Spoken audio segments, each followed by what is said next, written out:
Suatu saat nanti kita di mahsyar itu kan perilaku kita disuting Allah, direkam, video kamu itu direkam.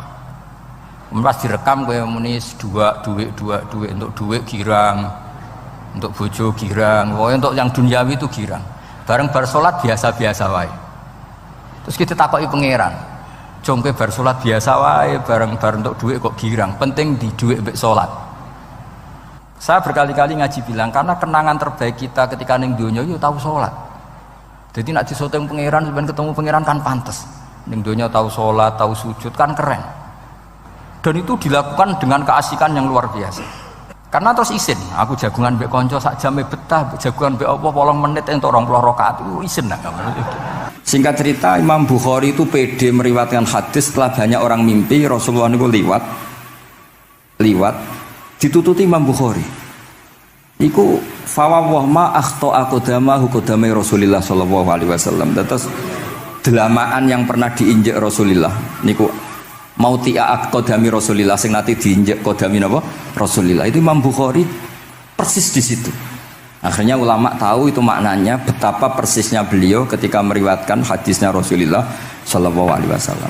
Ada lagi orang mimpi niki teng kitab Fathul Bari. Imam Bukhari itu betul khirbah itu semacam peso kecil. Yadzubu anhu itu kalau ada orang melukai Nabi, dia yang bela-belain supaya orang itu tidak bisa melukai Nabi. Dan itu ditakwil oleh ulama bahwa beliau yang nanti akan mensortir al-ahadis al-maudu'ah, dibuang semua, nggak boleh dinisbatkan kepada Rasulullah Shallallahu Alaihi Wasallam. Jadi kemana itu jasa-jasanya pun Imam Bukhari.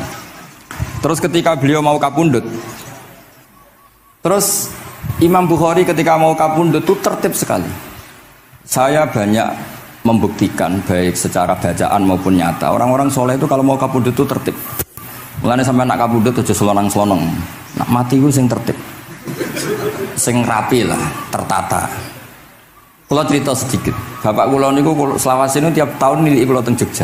Ibu mboten pernah memamitkan saya sama ketua tempat kerja kula. Niku bapak tindak tengkene kula Jumadil Ula niku sak tak pamitno mbek kancamu, guru-gurumu, kanca-kanca kowe mulai ngenteni aku. Terus bapak Recep kapundhut.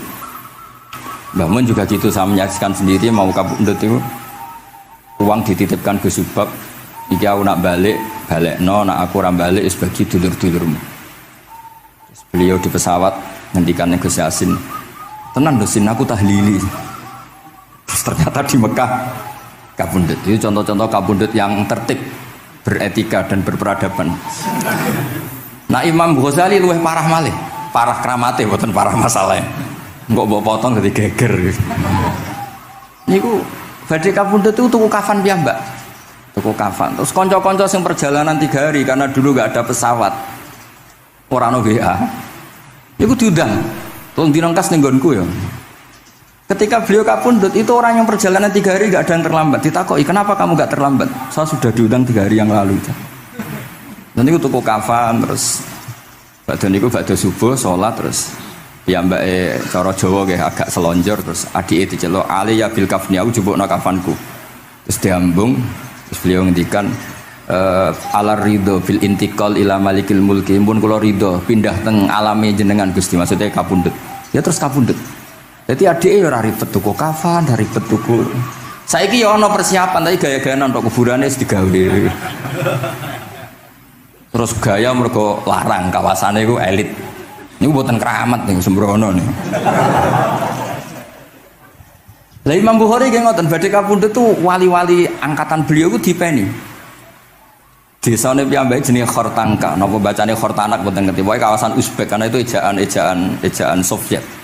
Sauni-unimu lho waca Khortanka, cek Khortanak, cek apa ngono lho. Sing maca penting aja waca demaan karena tulisannya kok sik. Niku wali-wali ngipi ketemu Rasulullah teng pagar desa, teng pojok, teng pintu gerbang. Wali-wali tanya, "Ya Rasulullah, kenapa engkau di sini?" "Antadziru Muhammad bin Ismail." Aku ngenteni Muhammad bin Ismail. Apa tak jak bareng. Terus wali-wali ini tangi krungu kabar Imam Bukhari kapundhut. Nama beliau kan Muhammad bin Ismail. Jadi akhirnya wali-wali ngerti. Jadi ya badhe kapundhut iku ditunggoni Rasulullah sallallahu alaihi wasallam. Kula waca nggih, tak waca Arabe. Engko nak mboten paham nggih muni amin amin wis ngene. Mboten santai mawon sampean. Kula niki mumpung dadi wong saleh mergo nderekaken kersane Habib Bidin. Ya kadang saleh kadang ora, nek ora saleh ya istighfar wis gampang. Urusan mbek pangeran niku gampang. Ribet urusan mbek manusa. Terus njuk sepuro iku kadang gremeng ya. Tapi ora usah kaget ya apike manusa kalah apik mbek pangeran. Pangeran wis Ghafur kok manusa kok Ghafur ketok ya ora lah wis biasa wae ngoten. Gampang urusan mbek pangeran ya. Ya cara kaidah fikih kan ngoten. Haqqullah mabniun alal musamaha. Urusan mbek pangeran niku gampang. Nah, urusan mbek manusa ruwet ya. Sing dawuhe ahli niku wis nderene. Niku fakta apa pengalaman ya? Pengalaman apa fakta? Pengalaman. Pengalaman. Niki kanca kula oleh ahli di ahli Al-Habsyi. Nggih boten enten perkembangan mulai riyen mbek kula ya ora jelas ya. Nggih kula waca ya. Akhbarana Muhammad bin Makki sami'tu Abdul Wahid bin Adam at-Tawasis yaqul ra'aitu an-nabiyya sallallahu alaihi wasallam fi naumi wa ma'ahu jama'atun min ashabihi wa huwa waqifun fi mawdi'in fasallamtu alaihi faradda alayhi salam faqultu ma wuqufuka huna ya Rasul qala antadhiru Muhammad bin Ismail falamma kana ba'da ayamin balaghani mautuh fanadhartu fa idzan huwa qad mata fi sa'ah allati ra'aitu fiha an-nabiyya sallallahu alaihi wasallam. Monggo nggih nak badhe kapundhut sing tertib nggih. Habib Ali bin Utsman kabari Habib Bidin ya Ali Al-Habsyi ya Muhammad kondo-kondo sik dadi saged takziah nggih. Dadi niki mboten niki ditiru nggih monggo, mboten nggih sae kersane mboten nyaingi Imam Bukhari. Lan kula kadang salah iku ya istighfar, tapi kadang-kadang ya biasa. Nah aku bener terus ora koyo Imam Bukhari, dadi ben salah sithik-sithik ora ben salah ya tetep salah, sementing gelem istighfar, gelem nak menawa iku dadi tawadhuke kita semua. Tapi yang jelas niku kula suwun kitab ini kitab barokah karena para habaib, para wali semuanya pakai kitab napa? Bukhari. Wau sing didhawaken teng dongane Habib Abu Bakar Segaf Kutub Gresik bahwa ya Allah kita mendengar hadis-hadis yang diriwayatkan Imam Bukhari dan semuanya mengarahkan kita tambah mahabbah kita li taatika untuk taat kepada jenengan. Saya beri contoh satu betapa hebatnya Rasulullah SAW untuk menjaga kenyamanan kita dengan Allah Ta'ala. Misalnya Sayyidul Istighfar yang tadi baru dibaca. Saya berkali-kali bilang mbek wong khusuk-khusuk sing berlebihan. Nah istighfar nuwangis kaya-kaya ana si pendekne mbok dosa tok. Sale bar delok wong wedok ning pertolon nuwangis ora barbar. Oke itu bagus karena eling maksiate. Tapi seakan-akan sifati Allah yang ngasih dia maksiat dan hubungannya dengan Allah hanya ditakdir maksiat. Padahal Allah tadi ngasih dia sholat subuh, ngasih dia sholat duhur, ketemu habaib hormat, ketemu kiai hormat. Reputasi Allah yang baik ini enggak dihitung. Si dihitung salah ini. Sehingga terus dia akhirnya sumpah, nak keterusan itu akhirnya rondo, sama aja terus guys pokoknya. Tapi kalau Nabi ngajari kita tidak seperti itu. Sayyidul Istighfar diantara kata-katanya tetap Abu ulaka bi ni'matika alayya. Gusti apapun kula niki makili kita loh ya, tidak makili Kanjeng Nabi. Tentu kalimat itu dari Rasulullah. Tapi anggap saja yang baca kita. Ini penting dalam ilmu hadis. Ya Allah apapun salah saya wau kula teng terminal teng napa delok itu oke niku salah Gusti. Tapi kula ditakdir gak nganti zina. Kanggo wong biasa-biasa ngene iki ora nganti zina iku top. Tapi aja terus delok terus iki cerita wae. Dadi delok istighfar tapi ra nganti zina alhamdulillah. Bar delok tok ya istighfar tapi ra takok nomere iku alhamdulillah. Ora moto terus dikeloni ning kamar. Alhamdulillah. Artinya ada sisi nikmat lah. Wong rai pas-pasan wae kok saleh ngono kan top ya. Ora top deloke top ra nganti teruse lho. Dan Quran membenarkan model ngono iku, maksudnya membenarkan dimaklumi. Dimaklumi iku artinya yo kelas-kelas ngono iku ayate intastanibu kaba'ira ma tunhauna anhu nukafir angkum sayatikum. Yo kelasé lagi ngono. Tapi maksud saya kowe kudu eling sisi abu ulaka bi ni'matika alayya. Ya Allah kula delok kok ora zina ya ora takok nomor. Alhamdulillah Gusti jenengan tesih ngreksa kula. Tapi kok terus wa abu ubi dzambi, tapi lha apa Gusti kula delok bareng nggih sepuro Gusti. Jadi artinya betapa Rasulullah itu ketika mengajari kita istighfar itu juga bersamaan dengan itu ikrar bahwa nikmat Allah aktsar wa aktsar. Bahwa sisi nikmat Allah itu jauh lebih besar. Makanya di Quran itu tidak ada hanya perintah istighfar, fasabbih bihamdi rabbika wastaghfiru, tetap ada bihamdi rabbik. Apapun kita ini masih masya Allah. Nah, barokahnya hadis-hadis seperti itu, belum hadis solusi. Rasulullah boten nate dosa, tapi selalu ngasih solusi wong dosa. Wa atbi'is sayyi'atal hasanata tampuha. Berarti bar wong wedok wayu sawangane kok dosa, golek rondo sing elek tuwek kei dhuwit. Mbah, wau kula badhe maksiat niki kafaroe. Engko amen didongakno kaya corona. Muga-muga panjang apa? Artinya itu mboten iki mboten, mungkin nak kula salah ben dikoreksi Habib Ali. Tapi Bapak mun terlambat dadi sungkan mesti. Dadi niki cerita, jadi malah ikrare Habib Abu Bakar Segaf, dawe-dawe Nabi itu menginspirasi kita. Belum masalah adamul kunuti wal yaksi. Semua orang Islam seluruh dunia itu nggak ada yang putus asa. Meskipun ahlul ma'asi, ahlul kabair. Barokai hadis riwayat syafaati Rasulullah sallallahu alaihi wasallam. Coba kalau kita tidak dengar hadis syafaat, wong sing tahu dosa langsung fatalistik, sing tahu salah tahu fatalistik, sak donya iku ora ono sing wani iman.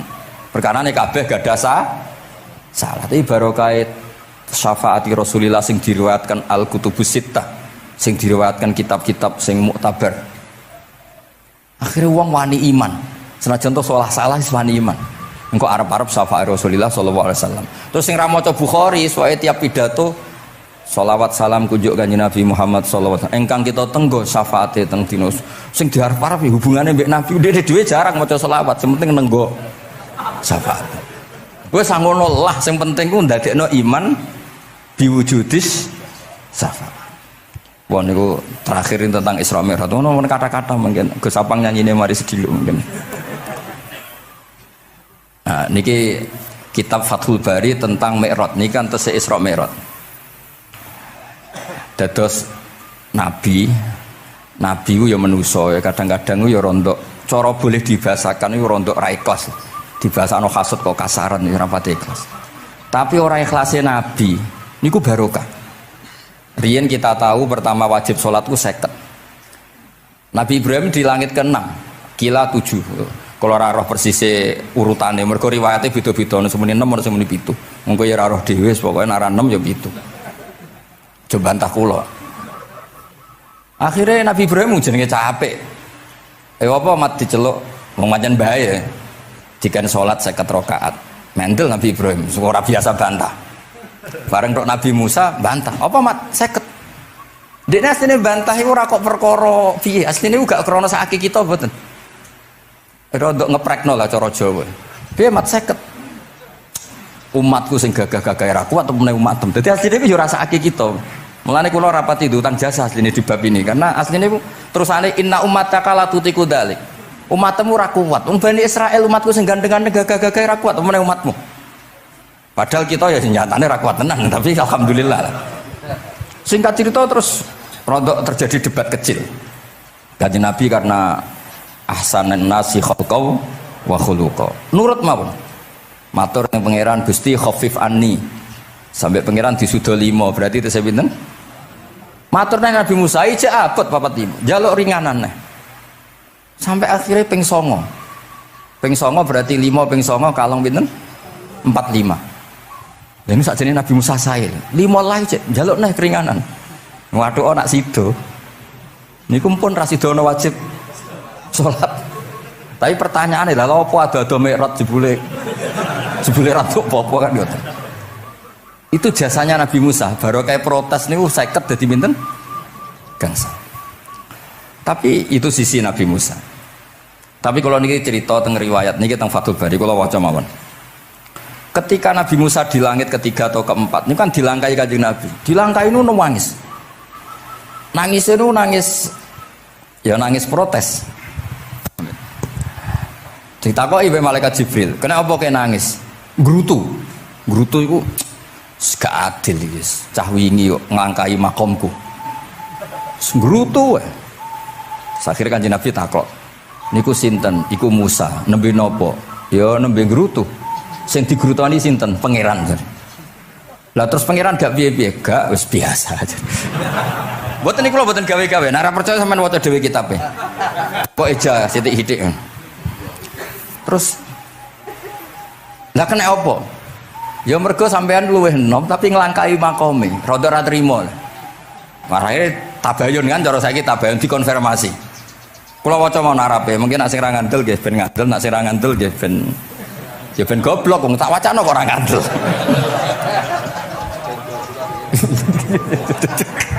Dari ali.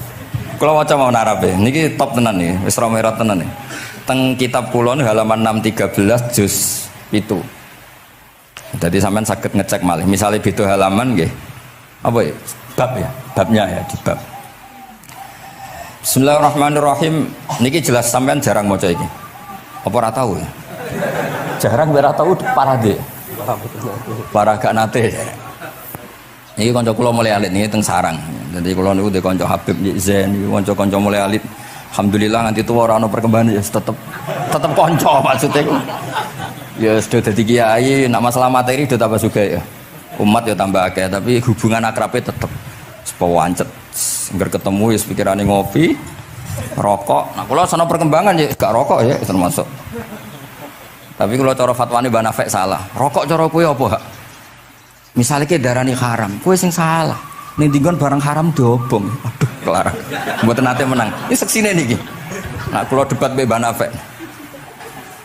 Lah iya rokok iku haram, mulane diobong. Kowe nek ndirokok sitok terus mbok yakini haram, rak berarti jek ana terus barang haram. Tapi nek tak rokok kan tak ilangi.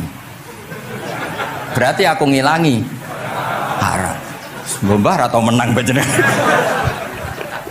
Ya, mana apa. Nah, kalau skala tuwa nurut mawon.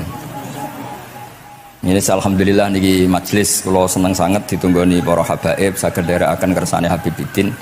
Kula nggih ora ngrasa paling bener wong dikongkon mawon. Tapi kelirune insyaallah ora nganti 1%, 0,0 sekian persen pantes-pantes iki. Ya kudu ya wis kudu ngono.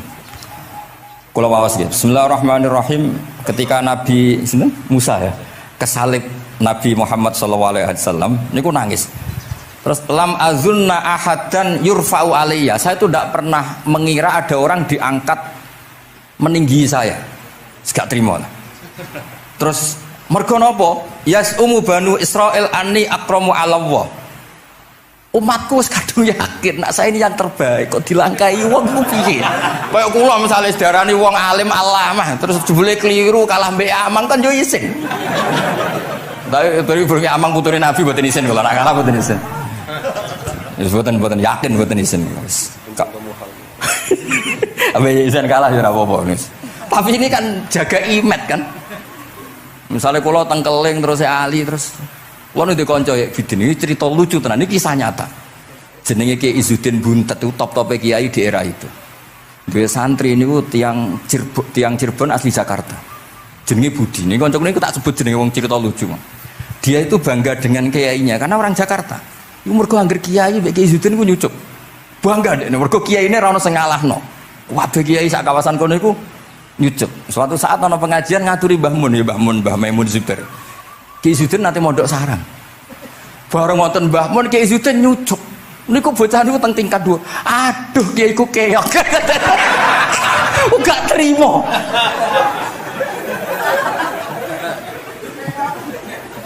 Karena dia ngukur menang kalah ini pakai nyucuk. Mulane kula tak biasakno nak mbek wong sepuh nyucuk, mbek ben tawaduk. Semoga kuwatirku nak ono wis ben santri kula aduh Gus Mbak Kiok wis akeh kelah, sementing tawaduk. Lho akhirnya cah niki niku badhe niku pamit boyong mondok teng sarang.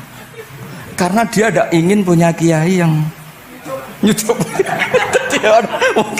Oleh meneh aduh kiaiku keok. Niku kiai ini diceritani guyu ra barbar. Yus, aku kalah. Lah iki Nabi Musa iku ya nabi ya manusa. Bareng Nabi Muhammad ngelangkai makome. Ya Allah, lam azunna anna ahadan yurfa'u alayya. Mbok sampean maca yurfa'u bo yarfa'u wis boleh. Sauni-unimu lah. Sementing aja yurafi'u aja yarfa. Sauni-unimu lah. Enake apa? Diangkat sak dhuwurku apa? Apa ya sampean maca milih apa ya? Bebas ya? Apa ya maca yurfa'u. Yurfa'u. Wedi nek mergo ngarepe wong akeh mergo. Sakake kula maksudnya nak. Akhirnya terus ditanya sama malaikat Jibril, kenapa kira-kira gitu? Wa yaz'umu banu Israila anni akramu 'ala Allah wa hadza akramu 'ala Allah minni. Ini urusan nama umatku wis yakin saya ini nabi terbaik. Masalah kan cara image. Kaya wong elek pacaran terus kancane luwih ganteng kan ya mriyang kan. Mulane kabeh iku anggere pacaran mesti ngajak kancane sing luwih elek. Niku nak pengalaman. Masalah kan. Kaya ustad, nang kiai apa kiai ning desa-desa moh ngajak kancane sing luwih alim, masalah ya. Golek penderek sing wis ora apa-apa lah kira-kira. Kula termasuk ndek nyali, ngaji ngajak ya amang medal ngalim. Kula termasuk kiai ndek nyali. Mbon. Walau kana hadza wahda hana aliyya. Maksudnya nak aku kalah mbek Nabi Muhammad gak apa-apa lah, secara pribadi aku kalah gak apa-apa. Oke. Pancen iki sing dipilih aku kalah gak apa-apa. Walakin ma'ahu ummatuhu wa hum afdhalul umam indallah. Lho nak antar ketua kalah aku ora masalah, oke lah. Lho tekan sak umatku yo kalah, dadi gak trimo. Dadi wong ra trimo iku yo oleh sithik-sithik tapi Nabi Musa wae ora trimo. Terus walakin ma'ahu ummatuhu wa hum afdhalul umam indallah. Jadi sampean-sampean iki itu orang yang digugat Nabi Musa. Monggo di Fatihai kersane mboten gugat. Jadi nak pas kalah mbek Nabi Muhammad itu mohon ikhlas ya, tapi bareng kalah mbek antar umat kalah niku gak trimo. Walakin ma'ahu ummatuh wa hum afdhalul umam indallah. Lah niki sing lucu qala Jibril hadza Musa wa may yu'atibu, kanjeng Nabi tanglet wa may yu'atibu, terus sing digumami sapa, sing digremi sapa? Qala yu'atibu rabbahu fika. Lho niki kula maca lho. Kok nak kurang marem tak seksine ya amang tak kon maca. Yu'atibu rabbahu fika. Qultu wa yarfa'u sautahu ala rabbi. Ning ngarepe pangeran ya wani pahpoh ngono gamane cara Jawa iku. Qala innallaha qad arafa lahu khiddata. Pangeran biasa, nak ngomong ya rada keras ngene dadi pangeran wis biasa maklumi. Wa fi riwayatin innahu ya'rifu dzalika minhu. Allah kenal banget. Ini jenis wong protes iku wis kenal banget. Terus, nah ini terus mulai analisis ulama. Qala ulama lam yakun buka Musa hasadan ma'adallah fa innal hasad fi dzalikal alam manzu'an ahadil mu'minin fa kaifa biman istafahu wa ta'ala bal kana asafan ala ma fatahu minal ajri alladzi yatarattab larful. Ini kan analisis walhasil hakikate Nabi Musa mboten hasud tapi ya serapati siap kalah wae dan niku ya normal wae wong manusa. Semoga nak sampean ra siap kalah mbek kula nggih saged maos Bukhari, saged maos Fathul Bari. Nah, misalnya kepeksa ya eling salah ya aja eling bener. Tapi sampean kok nantang Qur'ane nak salah ditulis sito, nak bener ditulis 10. Mulane kalau nak salah ya kira-kira jek duwe 9 lah. Mergi 10 dikurangi pinten? Setunggal. Tapi mboten penting lah. Sing penting niki kula cerita. Kula seneng mboten krana ngrasa paling bener mboten, saged nderekaken kersane Habibiddin, para habaib, para kiai. Kula posisi makmur diminta kula suwun niki nambahaken mahabbah kita teng Rasulullah sallallahu alaihi wasallam. Apalagi tadi saya minta ijazah Habibiddin karena dapat ijazah dari Habib Salim bin Umar bin Muhammad Asgaf. Ijazah dari Habib Abu Bakar Segaf tentang doa Khatmul Bukhari, dan tadi doa yang luar biasa. Jadi saya pastikan bahwa kita seperti ini tuh barokahnya riwayat sahihah. Andaikan kita ngikuti riwayat misalnya murtakibul kabirah itu kafir, orang melakukan dosa itu kafir, kayak apa umat Islam akan habis, karena semuanya yang pernah salah akan merasa kafir dan merasa repot. Ini barokah ahadisus syafa'ah, barokahnya ya pokoknya akhirnya semuanya punya harapan nanti ketemu Allah itu untuk syafaat. Barokah itu harapan mereka tetap jaga iman, jaga kebaikannya, enak menowo, semua itu bisa menghapus kesalahan. Jadi agama ini selalu datang bawa solusi. Oke, semua manusia kulubani Adam khotoun, semua potensi salah. Al-insan makhluk khoto apa? Tapi Nabi ngasih solusinya. Wa'at bi isayyatal hasanata tamhuha. Atau kalau di Quran innal hasanat udzibnas sayyi'at. Dan ini membantu kita, menguatkan kita. Bahkan ada beberapa riwayat yang mangkola lewat dakhalal jannah, terus macam-macam bahwa inzana wa ini saroko macam. Bukan pernah kita tidak pernah mensyariatkan hal-hal yang buruk, pasti tidak pernah. Tapi jangan pula yang pernah buruk kemudian ditutup pintu tobatnya, tidak seperti itu agama. pintu tobat tetap maftuh sampai matahari terbit dari barat. Terus niki kula maos teng kitab kula niki kersane niki seksine ben loro niki ya amang takkan maca mulya umu bani ben ya ben barokah. Iki mulya umu bani Israil. Yes umu bani Israil. Bener. Bismillahirrahmanirrahim. Qala Musa yaz'umu banu Israila anni akramu 'ala Allah wa hadha akramu 'ala Allah minni. Zada al-Umawi fi riwayatihi walau kana hadha wahdahu hana 'alayya walakin ma'ahu ummatuhu wa hum afdalul umami 'inda Allah wa fi riwayati Abi Ubaidah. Terus ini Faqala Jibril hadha Musa qultu wa man yu'atibu qala yu'atibu rabbahu fika qultu wa yarfa'u sawtahu 'ala rabbih qala inna Allah قال إن الله قد عرف له حدته وفي حديث ابن مسعود عند الحارث وأبي يعلى والبزار وسمعت صوتا وتذمرا فسألت جبريل فقال هذا موسى قلت على من تذمره قال على ربه قلت على ربه قال إنه يعرف ذلك منه. Innahu ya'rifu dzalika. Ini yang terakhir barokahnya kitab Bukhari juga kita maklumi ya, meskipun sifatnya hanya maklumi. Kalau ada orang satpam, macak satpam sholat, petugas SPBU ketika dengan seragam SPBU gini apa? Sholat. Meskipun kita yakin berpakaian ahsanil ahwal, kados jubah, amamah itu sunnat. Kita yakin seyakin-yakinnya. Tapi barokahnya Imam Bukhari, kemudian kita tahu bahwa komunitas kita, pantasnya penjaga SPBU macak piye, penjaga napa Indomaret itu macak piye, satpam pancene macak piye. Terus ketika kalau sholat itu piye? Ini saya beri contoh. Bismillahirrahmanirrahim. Ini halaman 75 di bab sholat kitab Bukhari juz 1. Haddatsana Ahmad bin Yunus, haddatsana Asim bin Muhammad, haddatsani Waqid bin Muhammad an Muhammad bin Munkadir qol shalla Jabirun fi izarin qad aqadahu min qibali qafahu wa siyabuhu mawdu'atun alal misjab.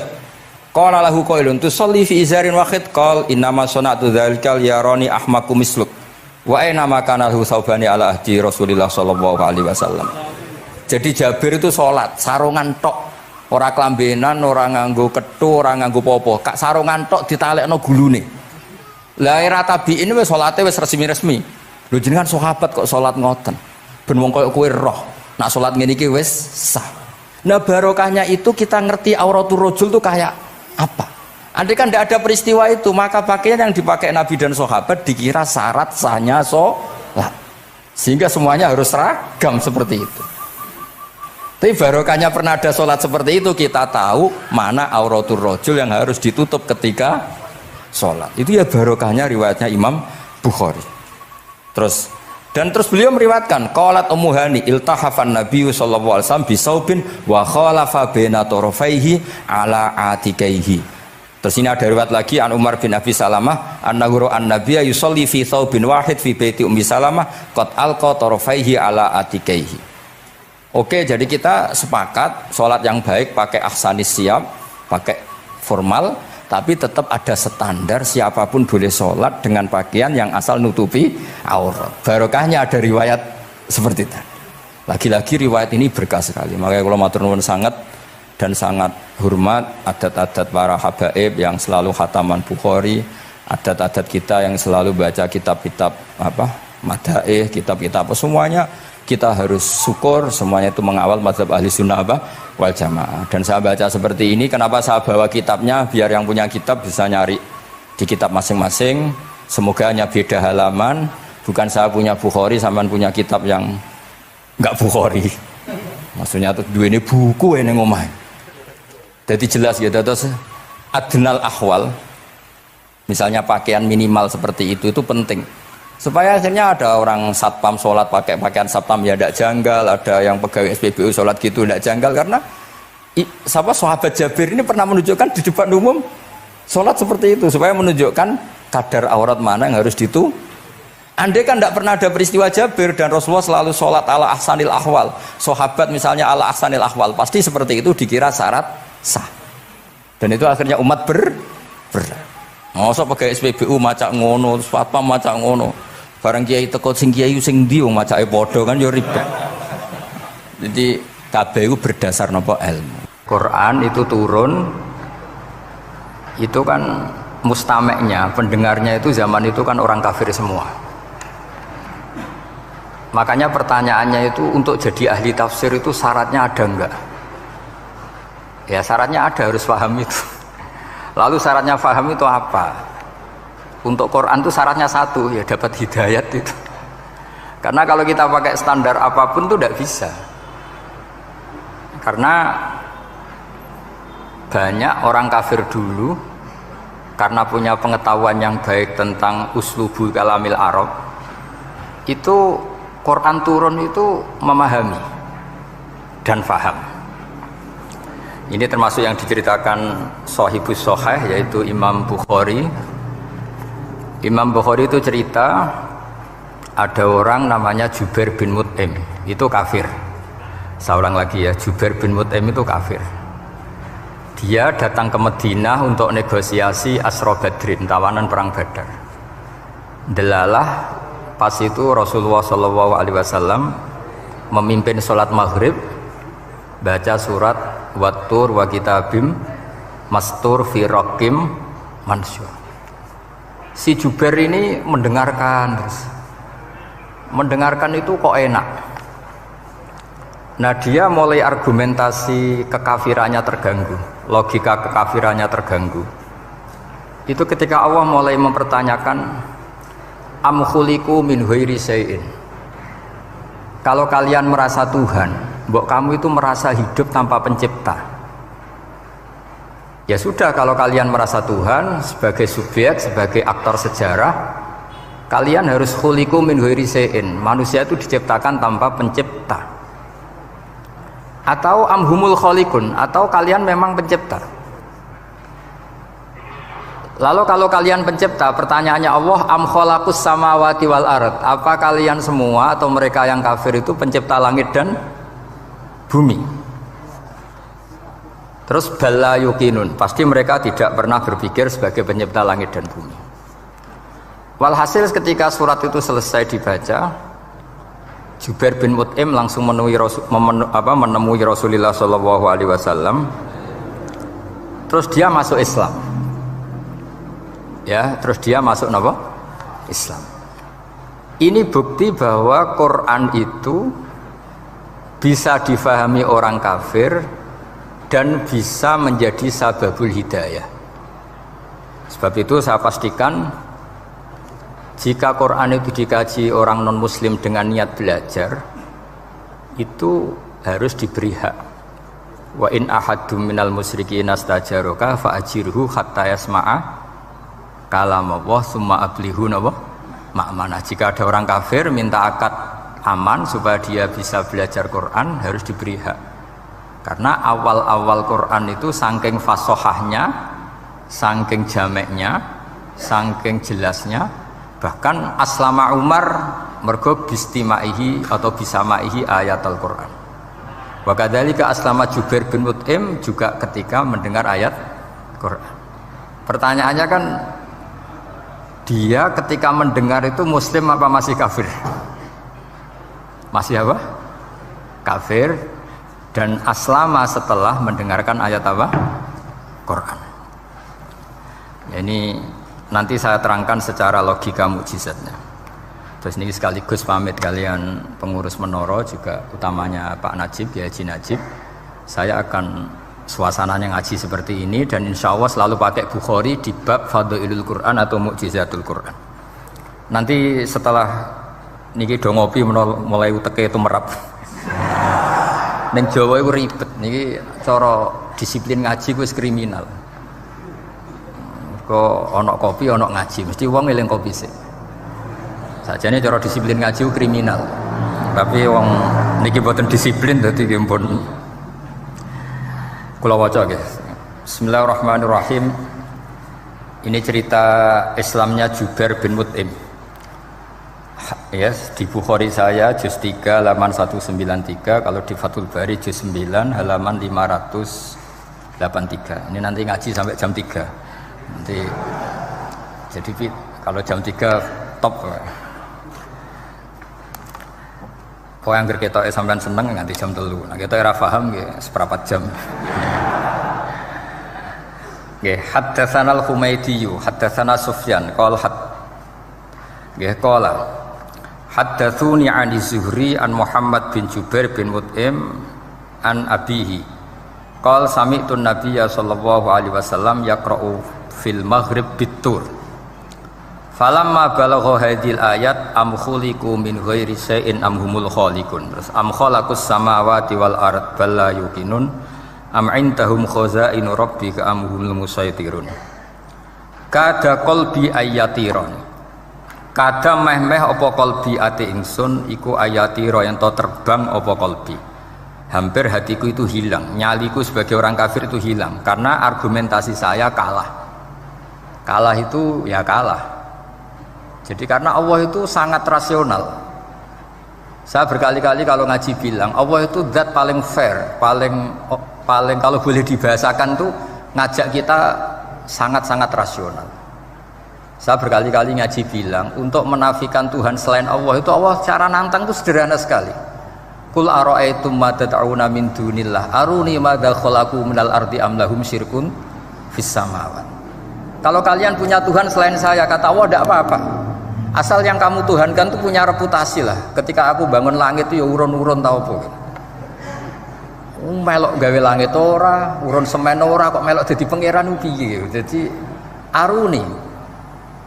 Yang kamu pertuhankan Fir'aun Namrud, ketika aku bikin bumi itu di mana? Kan tidak ikut. Tahu-tahu lahir di bumi, tahu-tahu sebagai Tuhan. Ini apa-apaan itu. Jadi aruni madza khalaqu minal ardi am lahum syirkun fis sama. Jadi kalau kata Allah, ini yang pikirannya Jubair bin Mut'im, enggak apa-apa kamu tuhankan selain saya kata Allah, tapi am khalaqus samawati wal ard. Apa Lata Uzza Hubal punya reputasi menciptakan langit bumi? Enggak kan, bal la yuqinun. Lalu Namrud, Fir'aun dan sebagainya am khuliqu min ghairi syai'in. Apa mereka itu lahir sendiri tanpa pencipta? Enggak juga kan? Nah, logika-logika itulah yang menjadikan Jubair bin Mut'im, Sayyidina Umar, Khalid bin Walid banyak yang menjadi masuk napa? Islam. Tapi logika yang dibangun Quran ini kita sudah mulai lupa. Karena tadi surat iki kasihate ngene, sakake Quran. Waqiah mari di duwe, Ra'at nyepet wong mati kan sudah kasihate itu sudah. Jadi bayan arah mati-mati diwacana surat napa? Ra'at. Dia lupa secara fikih itu hukumnya gimana itu? Apa qatil enggak itu? Ada orang mau mati tidak mati-mati, kamu bacakan Ra'at langsung mati. Ini pembacanya ini qatil apa enggak? Ini harus dibahsul masail di Masjid Menara. Karena sebelum dibacakan Ra'at itu enggak mati-mati, setelah dibacakan mati. Ini kategorinya itu qatlun amdul khata apa khata sibul khata apa. Jadi Quran itu menjadi hilang mukjizatnya kalau kita terus ngomong kasiat ya. Waqiah terus mari di duwe. Ra'at nyepet nawang napa? Mati. Terus surat Baqarah itu mari tolak napa? Apa terkenalin? Tolak santet ya? Ya sebetulnya enggak apa-apa tapi yo sakake Qur'ane lah, jangan ya tetap fungsi dasar Quran ya dabaru napa? Ayat. Mungkin kalau terangkan. Di sini kada qalbi ayatira.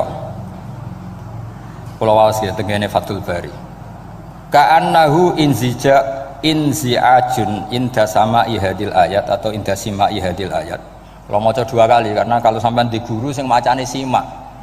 Guruku maca simak Gus Bak sama tak waca ping pindho inda sama'i hadil ayat untuk inda sima'i hadil ayat. Li fahmihi ma'naha wa ma'rifatihi bima tadammanathu. Fa fahima al-hujjata fastadrakaha billati fi tab'i. Wa dzalika min qawlihi am khuliqu min ghairi syai'in. Terus sampai am khuliqu al makna am khuliqu min ghairi khaliqin wa dzalika la yajuzu. Terus li anna ma la wujuda lahu kaifa yakhluq wa idza batalal wajhani qamatil hujjatu alaihim bi anna lahum khaliqan.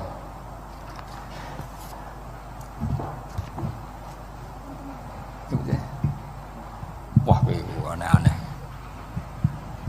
Dan di kegiatan ya biasanya. Lah wis mulang orang ngrungokno ora noto mix pokoke. Jadi Islam itu orang harus punya amilus sholihat. Jadi nak gak mulang yang ngrungokno, nak orang yang nonton apa? Islam itu gampang. Begini kalau terang nggih, mboten sing sampean kulino argumentasi Quran. Ketika Allah menafikan Tuhan selain dirinya, saya ulang lagi, ketika Allah ingin menafikan Tuhan selain dirinya, sebenarnya argumentasinya itu gampang sekali. Kita tahu di awal juz 6 misalnya qul ara'aitum ma tad'una min dunillah, ara'aitum di tafsir-tafsir akhbiruni. Coba saya kasih tahu ara'aitum bima'na napa? Akhbiruni. Coba kasih tahu saya. Kalau mereka itu Tuhan, apa reputasinya? Aruni, tunjukkan ke saya. Madza khalaqu minal ardi. Ketika aku menciptakan bumi itu mereka urun apa? Fir'aun lahir di bumi, Namrud di bumi, Nabi Isa di bumi. Semua yang kamu Tuhan kan lahir di bumi. Lalu ketika bumi diciptakan, kontribusi mereka itu apa? Mbok kalau yang merasa jadi Tuhan tuh mbok yo gawe lah urun gitu. Gampangane iku yo wong iku ana kualifikasine. Nek dadi kiai iku yo tau mutolaah. Tahu ngaji bafail macam-macam lah soalnya. Nak dadi wong sugih iku syaratnya ya diwarisan atau pekerja keras. Kan kabeh ono syarat. Mosok dadi pangeran tanpa kualifikasi. Dadi presiden yang menang di pemilu ini.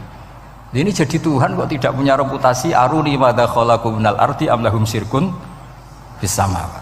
Kok jadi Tuhannya bumi ya reputasinya menciptakan bumi.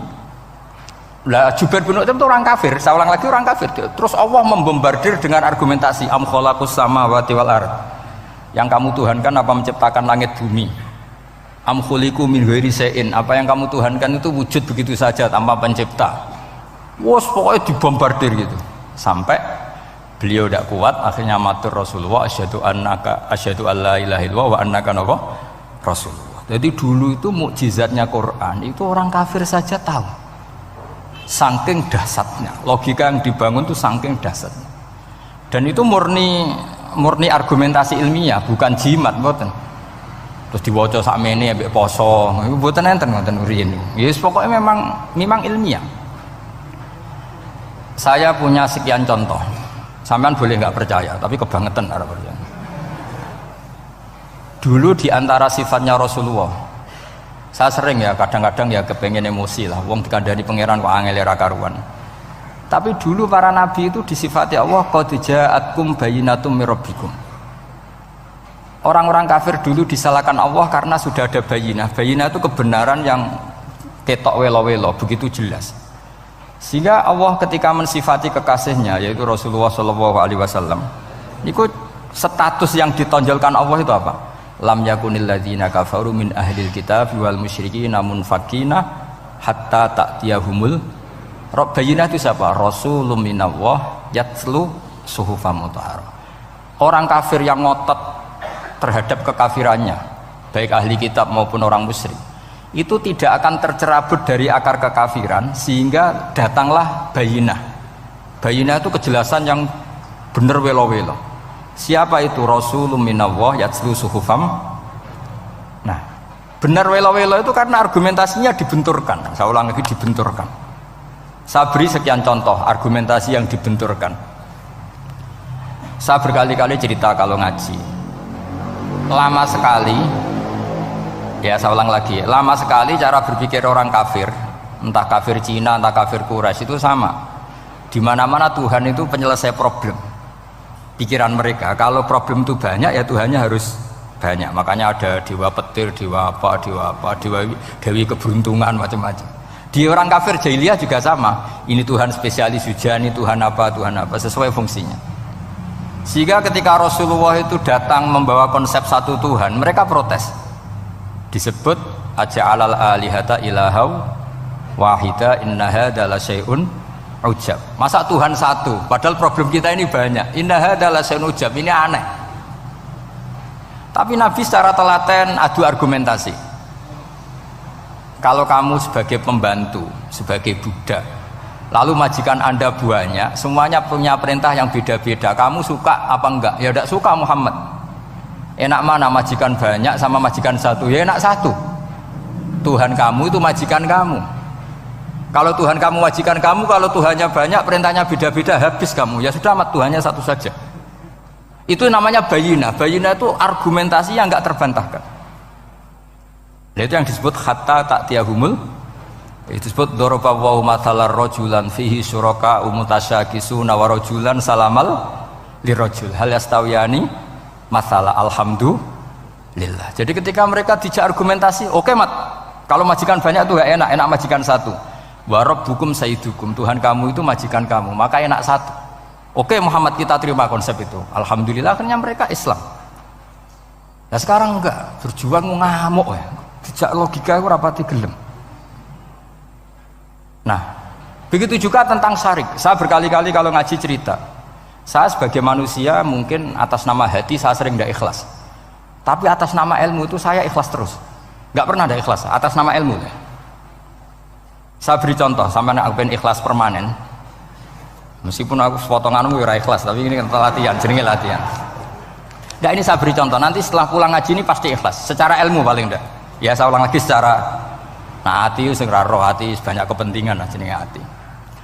Lama sekali kita ikhlas mengatakan ini putih, ya kan? Kertas ini putih apa hitam? Putih. Kamu ikhlas gak? Ikhlas kan? Gak ada yang bayar kan? Kamu mengatakan putih kan gak tak bayar. Terus peci saya ini orang pasti sepakat ini hitam. Dan lama sekali orang mengatakan ini hitam, tanpa ada yang gaji. Nah kenapa kita ikhlas? Karena memang faktanya ini putih, sehingga kita katakan putih. Peci hitam, faktanya juga hitam, sehingga kita katakan. Pertanyaannya, kenapa ketika Allah kamu katakan Tuhan, kamu udah ikhlas? Padahal kamu mengatakan ini putih-putih, gak ada yang gaji juga mau. Alasannya apa? Karena ini fakta. Dia betul. Sekarang Allah Tuhan itu fakta apa enggak? Fakta. Loh kenapa untuk mengatakan Allah Tuhan kamu nunggu opah? Loh itu ngawur tau cara ilmu. Betul ngawur betul. Ngawur kan? Harusnya kalau mengatakan fakta itu yang ikhlas. Putih kita katakan putih, hitam kita katakan hitam, meskipun nggak ada yang bayar. Nah itu ilmu. Maka kalau kita dengan ilmu nyembah Allah mesti ikhlas. Ya Allah memang kau Tuhan ya tak sembah. Atas nama ilmu loh, saya ulang lagi, atas nama. Tapi kalau atas nama hati, Gusti nggih nyembah lah, Gusti nyuwun opah lah. Kalau ini kan maksudnya ku yo piye, jadi ribet. Makanya di bab fakta itu Allah ngendikan waman azlamu mimman abadani li jannatin aw narin laulam akhluq jannatan wala naron alam akun ahlan al-uto'ah. Siapa yang lebih zalim ketimbang orang yang menyembah saya yang karena takut surga atau ingin masuk surga atau takut neraka. Andaikan saya sebagai Tuhan tidak menciptakan surga atau neraka, apa terus saya tidak dituhankan? Umpama pangeran ragai swarga neraka tetap pangeran tora, tetap pangeran kan? Jadi ilmu itu beda dengan rasa, ilmu itu pasti objektif. Nah dulu saya ulang lagi, orang kafir itu dijak begitu itu mau, sehingga ketika mereka Islam hari pertama saat itu juga langsung ikhlas karena logikanya permanen. Saya beri contoh ya.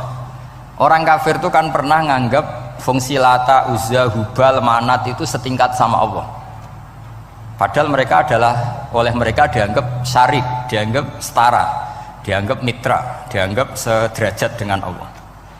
Sehingga mereka diceritakan Allah balhum qaumu ya'dilun. Mereka komunitas kaum yang menyamakan selain Allah dengan Allah. Padahal gak mungkin kan, selain Allah setara dengan Allah kan gak mungkin. Wiku dulu lan nerangno kangelane sak boleh. Cara gurune kuwi. Tapi gurune Kanjeng Nabi Muhammad sallallahu alaihi wasallam. Iku nerangkan sekali itu orang kafir paham semua dan semuanya masuk Islam.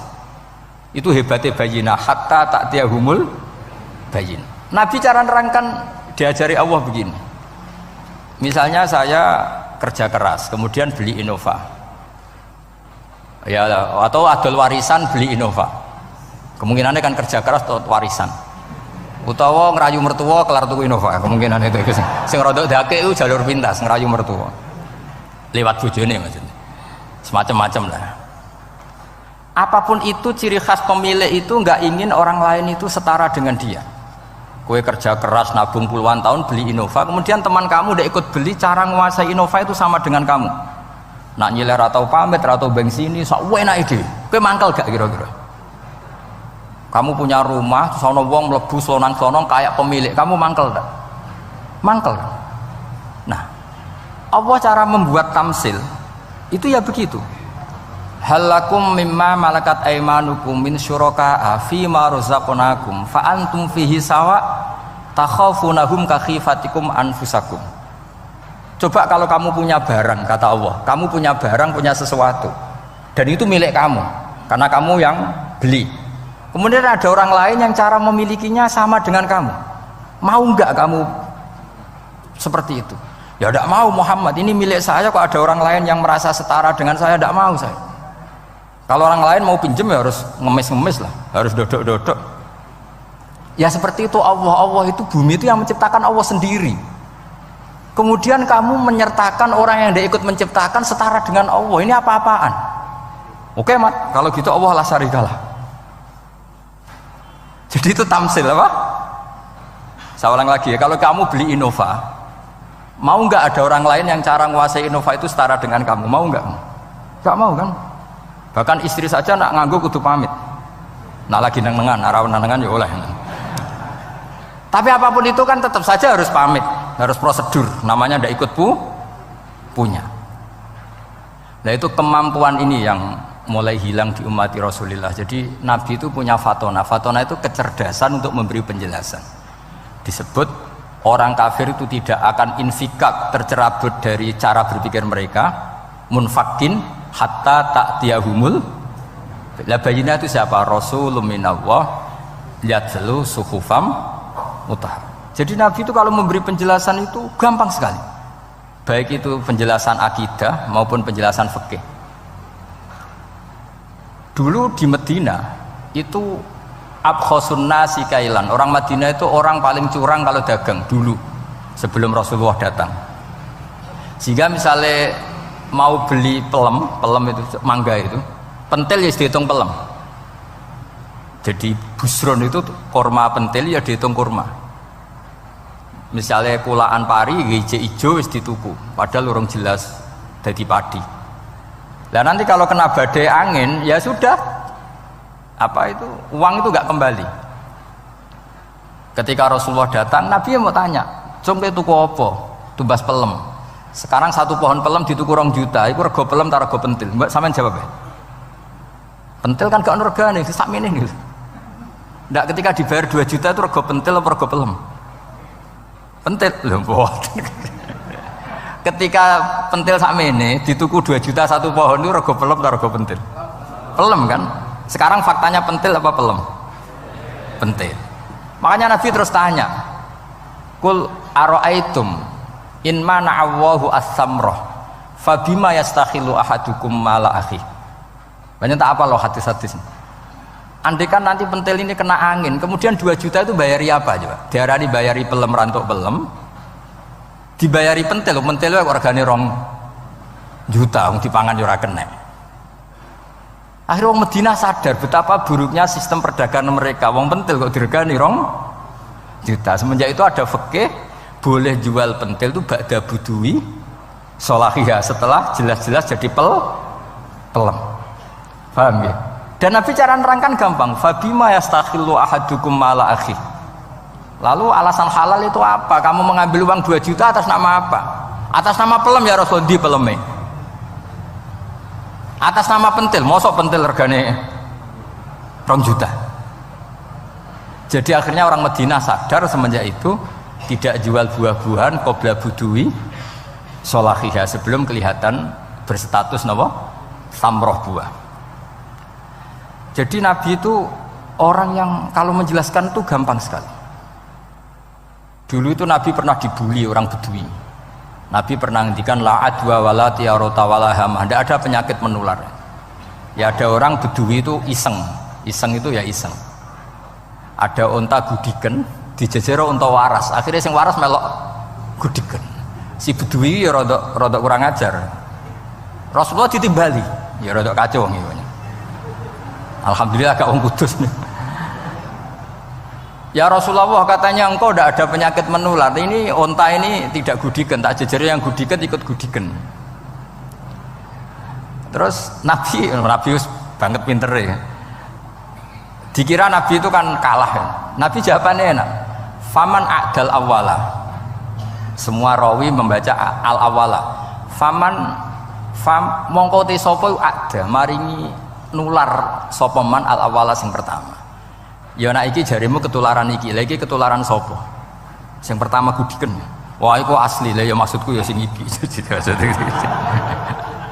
Jadi Nabi itu gak pernah kalah kalau argumentasi. Nah sekarang banyak umatnya Nabi, tambah soleh itu tambah rapat iso mikir biasanya. Makanya Mbah Mun terkenal bikin jargon zada khuzuan zada jalan ini. Karena kemampuan fatona itu juga harus diwaris. Saya beri contoh, ini ngaji hujah, ini masih ngaji tentang Quran. Biar kamu tahu kualitas Quran itu mukjiz betul. Ini tak bacakan dua kitab, yang permanen itu Bukhari. Saya bawa usul fikih yang dikarang Abu Bakar Al-Baqilani, gurunya Imam Haromen. Jadi mbah gurunya Imam Ghazali. Imam Ghazali ngaji Imam Haromen, Imam Haromen ngaji namanya Syekh Abu Bakar Al-Baqilani. Itu orang top, orang terkenal sekali. Itu ngarang kitab namanya I'jazul Quran, itu yang dipakai hampir semua ulama itu. Saya pernah belajar itu pas musim haji. Saking sakralnya kitab itu tak baca berkali-kali pas musim haji, I'jazul Quran. Orang kafir itu kan otaknya sudah error, tapi kandanannya angel. Dan itu kalau kita salah ngelola argumen itu bisa kalah ya. Saya beri contoh ya. Ketika Nabi Musa memaklumatkan sebagai nabi, itu Fir'aun tanya, "Wama Rabbul Alamin?" Lalu Tuhan Rabbul Alamin itu siapa? Jawabnya Musa gen normatif, Rabbus samawati wal ard, yang nuhani langit dan bumi. Fir'aun enak aja, gampang. Ma'alim tulakum min ilahin wiri. Saya jalan-jalan kemana-mana yang dituhankan di bumi saya, berarti ya saya Tuhan. Soal kemungkinan Tuhan di langit, terus Haman dipanggil. Haman itu arsitekturnya Fir'aun. Ya Haman ibnili sorkhal ali abluhul asbab as-samawati fa'attali'a ila ilahi Musa. Haman bikinkan piramida yang tinggi supaya saya bisa melihat Fir'aun. Tuhannya siapa? Musa. Wa inni la'adzunuhu kadziba. Diulang beberapa ayat. Ada wa inni la'adzunuhu minal kadzibin, itu ada beberapa ayat malah. Musa kan kaget. Oh ini nak piramida dadi Fir'aun munggah mesti ra roh pangeran. Wong sing aku nabi ora tau roh langsung apa santri ta barang ora roh. Ini kan Fir'aun, Musa akhirnya bingung. Jadi misalnya munggah tenan mesti ra roh Allah. Padahal kata Musa, kata siapa Fir'aun? Ibnili sorkhal ali abluhul asbab as-samawati fa'attali'a ila ilahi Musa. Kemudian saya bisa melihat Tuhannya siapa? Musa. Wah jare Musa, wah prono iki nak munggah tenan tetep ra roh Allah, jare Allah gak ono. Wong Firaun wis kadung geblek. Angger gak roh berarti gak ono. Apa yang dilakukan Nabi Musa? Beralih argumen. Saya ulang lagi, beralih argumen. Ya sudah, definisinya tidak seperti itu. Tuhan definisinya tak rubah. Rabbukum wa rabbu abaikumul awalin. Saya mengerani buyutem. Wah, itu langsung sak majelis separuh itu iman. Wah, ini nak Fir'aun pangeran, buyut-buyutnya rano pangeran. Karena pangerannya datang terlambat. Ini aneh, pangeran dhisik buyute piye? Wong buyute ra pangeran kok putune pangeran. Akhirnya Fir'aun langsung cara Jawa asemane wah entek. Nah, makanya kalau Syekh Nawawi ngendikan, kalau debat kok wis muring-muring wis ra ilmiah. Makanya terus Fir'aun la as'alannaka minal masjunin, tak penjara we. Dia sudah ada ilmiah lagi.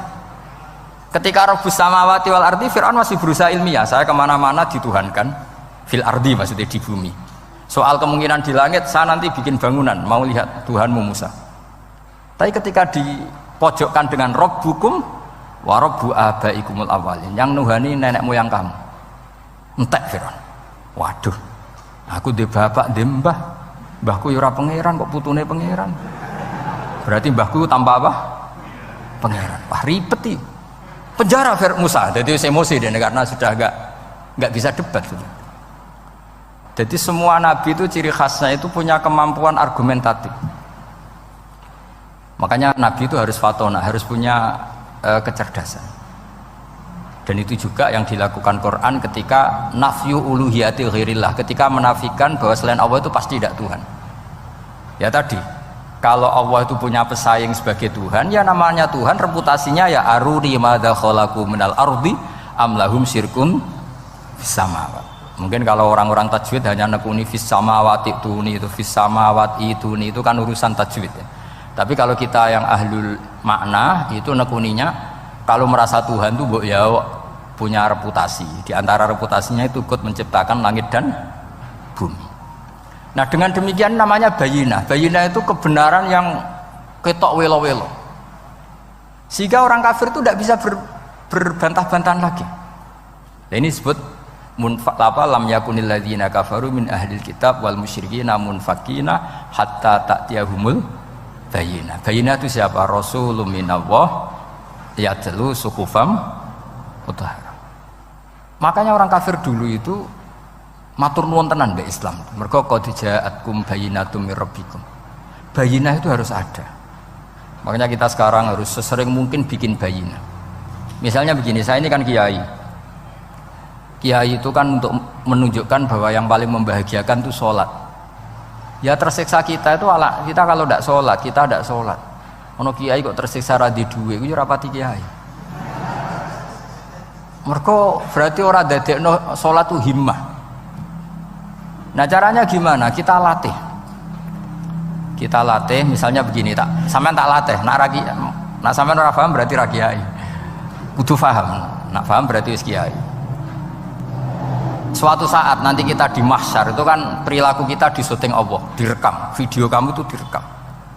Pas direkam kowe muni duit untuk duit girang, untuk bojo girang, untuk yang duniawi itu girang.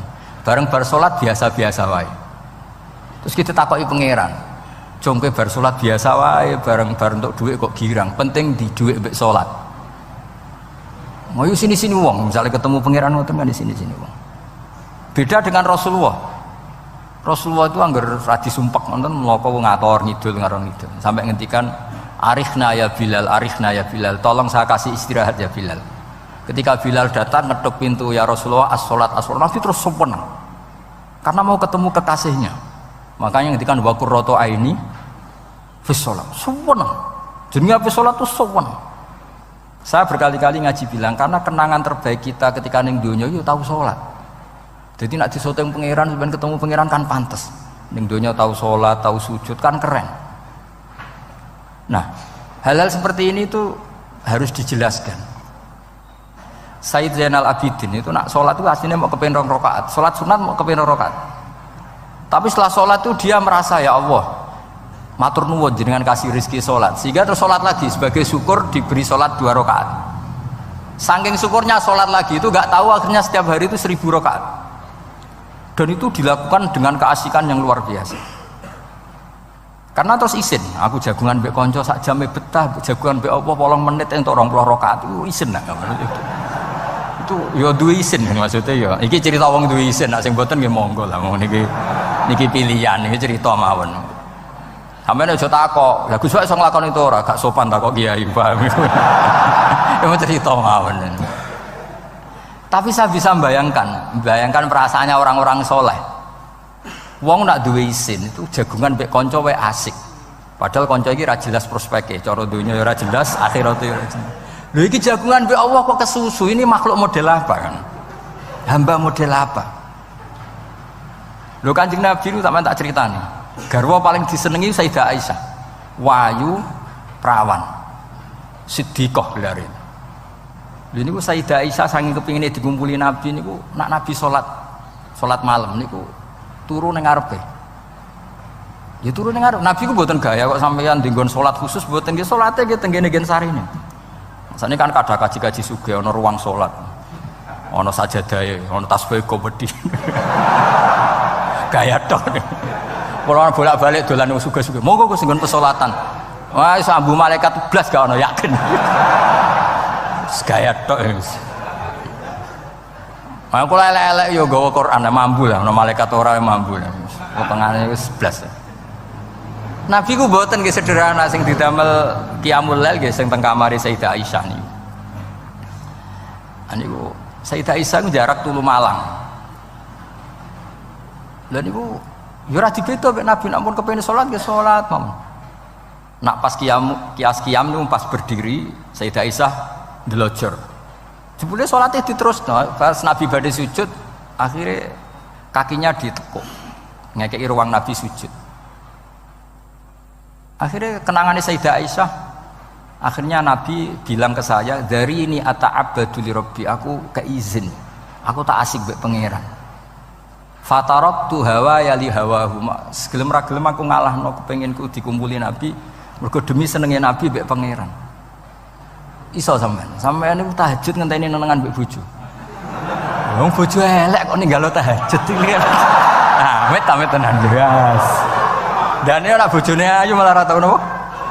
Tahajud. Wis musibah tenan iki, wis musibah.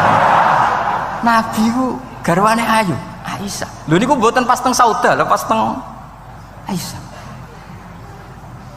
Lho niku sing nyekseni nak Kanjeng Nabi jumeneng nganti mlentoh niku Aisyah. Gak tau mikir kok Aisyah. Lho jajal ke bojo ayu, kok bergak tahajud. Pas rukun lho ya, nak ra rukun agak tunggale, pas rukun. Lagi agak tahu mikir, wong neng Sayyidah Aisyah pas rukun qiyamul lail nganti swaromat qadamahu nganti melentok. Ketika dijawab, bukankah engkau sudah dimaafkan mata qaddama min dzambika mata akhir? Jawab Nabi, afala akunu abdan syakur. Kayak apa? Karena tadi ketika Nabi sholat tuh asik. Siapa yang bisa menandingi keasikan seorang hamba dengan kekasihnya, yaitu Allah Ta'ala. Dan itu yang ditiru dzurriyyah-dzurriyyahnya kayak Sayyid Ali Zainal Abidin, kan sekali sholat itu asik. Makanya ada wali ditanya, kamu masuk surga, Gusti wonten sholat mboten teng swarga? Nak mboten sadok mboten usah jane. Nak kowe mlebu swarga seneng kan hore ora usah subuh kan. Ngene potongan ku angel mlebu swarga karena tadi kepen mlebu swarga ben bebas subuh, bebas Jumatan. Berarti selama ini kamu ngambut syariat itu problem, napa? Masalah ya, berarti ngambut syariat itu masalah. Ning donya haram nyabu, sebayangno ning swarga ape napa? Nyabu. Mergo ana wa khamril ladzatil lisyaribin la fiya ghulu wa lahum anha yunsafun. Jadi orang-orang baik itu ukurannya itu, makanya saya bilang mungkin kita ndak ikhlas secara hati. Karena hati kita ya taqallab molak-malik. Tapi kita harus ikhlas secara ilmu. Nggih, ikhlas secara napa? Ilmu. Yaitu tadi caranya saya ulang lagi ya. Kamu mengatakan ini putih-putih kan ndak ada yang bayar kan? Paham ya? Karena ini fakta. Nah sekarang Allah jadi Tuhan itu fakta apa enggak? Fakta. Kenapa kamu mengatakan Allah Tuhan nunggu dibayar surga? Itu memalukan apa enggak? Nah di bab ilmu kita harus ikhlas. Meskipun hati kita sebagai manusia mungkin tidak ikhlas. Ini fatwa Imam Ghazali. Jadi ilmu itu segala-galanya. Makanya disebut fa'lam annahu la ilaha illallah. Bukan fas'ur. Fas'ur itu rasakan kalau Allah itu Tuhan, enggak, tapi fa'lam. Karena kalau rasa itu kan tawakal tok, orang mergawe ora di duit. Padahal pokoknya rasa itu kadang ya umat tawakal ya, kabeh ku pangeran. Tapi kadang-kadang tawakal tok orang mergawe ya kere. Iya, ujug-ujug muni ngono. Padahal ya Islam, kadang ya tamatan madrasah ngomong ngono. Karena hati sing ngomong ngono iku hati. Lesan kan hanya terjemahan, hanya penerjem. Tapi kalau ilmu enggak, ilmu tetap sadar. Enggak bisa sesuatu tanpa melibatkan Allah Subhanahu wa ta'ala. Terus kalau suwun niki ada napa? Makalah sing kula simpen napa?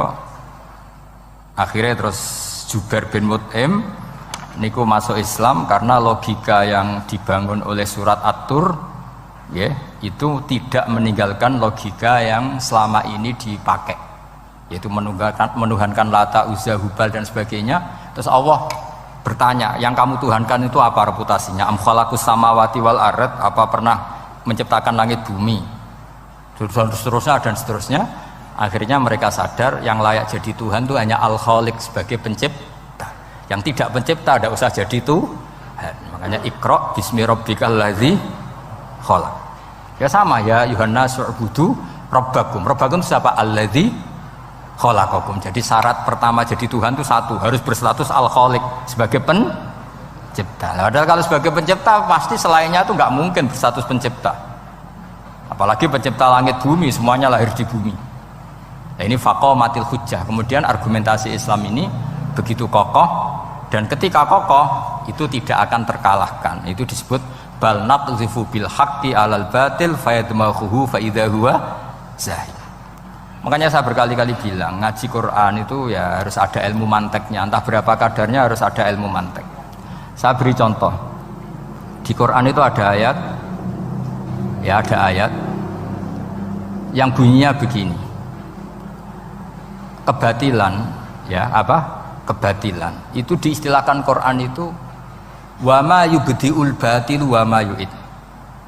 Saya ulang lagi. Wa ma yubdiul batil wa ma yu'id. Saya tasrif abda'a yubdi'u, memulai. Wa ma yubdi'u lan ora iso memulai apa al batilu barang batil. Wa ma yu'id lan ora iso kembali. Kebatilan itu tidak bisa memulai dirinya sendiri karena tidak pernah wujud. Kebatilan itu sesuatu yang nggak pernah punya eksistensi sehingga memulai dirinya aja tidak bisa. Misalnya begini, peci ini hitam. Pernah nggak dibenarkan orang yang mengatakan ini putih? Nggak pernah kan? Pernah nggak terjadi 2 ditambah 2 itu 100? Nggak pernah kan? Sama, uluhiyatul asnam. Saya ulang lagi, uluhiyatul asnam itu adalah amrun sing la yubdi wala wujuda lidzati. Apa status ketuhanannya Fir'aun misalnya, status ketuhanannya Namrud itu pernah terjadi apa enggak? Enggak pernah kan? Nah, makanya Quran istilahkan kebatilan itu memulai dirinya saja enggak bisa. Bagaimana bisa nandingi barang hak? Memulai dirinya aja enggak mungkin. Karena memang enggak pernah ada la wujuda lahu aslam, hakikatnya enggak pernah wujud.